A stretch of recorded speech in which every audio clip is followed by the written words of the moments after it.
Hi guys, and welcome to Classic Rock Country Music Facts and Trivia. We're going to stay on the countryside for a while now, and this one as well. He says, we came very close to punching it out, but Waylon Jennings recalls frustration with Kristofferson during getting political on stage with the Highwaymen.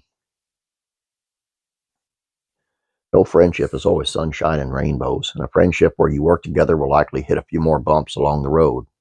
No group knew how to hash it out and still hug each other after disagreeing more than the famed country supergroup, the Highwaymen.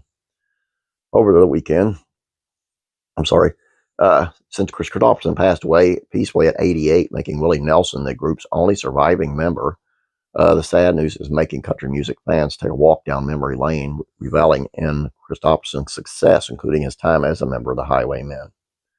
The Highwaymen are unquestionably the most notable country supergroup to ever come along, composed of Waylon Jennings, Willie Nelson, Johnny Cash, and Kris Kristofferson. The friendship these men had off stage shined through the stage.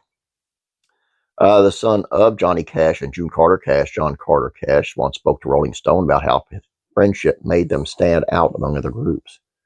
Yes, they are the country supergroup, but it was founded by friendship, and it's the honesty and purity of that friendship that made the Highwaymen stand out. Individually, these gentlemen had their own style, their own thoughts, their own feelings, their own emotion, but they came together as friends, and that the unifying power of the Highwaymen.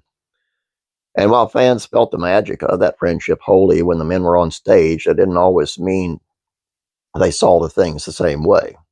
Waylon Jennings and Kris Kristofferson often butted heads as they did not view using their platform to speak on specific topics the same way. Waylon was an outlaw through and through, and Kristofferson, while he still partook in some outlaw antics, was more of an activist. Kris was very much into politics.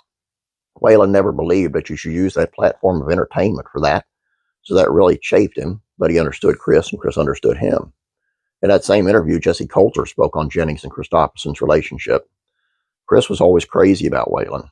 Waylon was knocked to his knees when he first heard Kris's songs.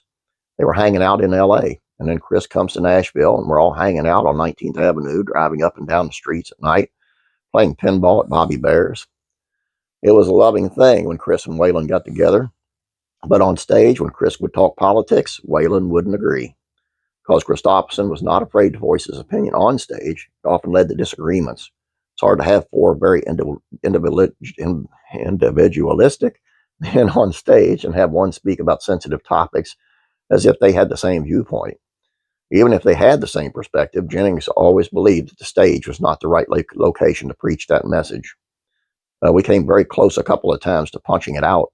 I didn't say he was all wrong. The main thing I was saying is that he shouldn't have been doing it on stage, especially with three other people on there who didn't share all of his thoughts. Jennings said during an interview with Kris Kristofferson, the counterculture hero documentary, while Jennings talked about how he and Kristofferson disagreed for the documentary, shooter Jennings recalled that it was not just his father and Kristofferson getting into disagreements.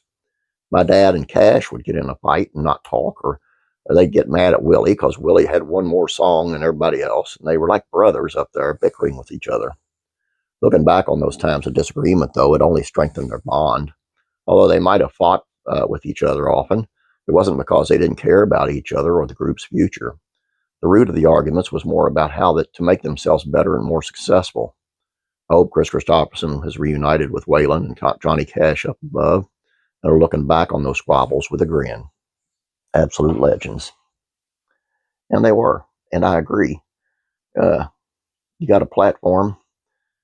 You're on stage to play music, not to preach at me about which president you want or which political thing you think should happen, or I'm not there for that. I'm there to listen to you perform. Same way with actors and actresses. I'm there to watch you entertain me. Don't tell me how I should think. Don't tell me how I should vote. Don't tell me nothing. That's why I do my best to keep my videos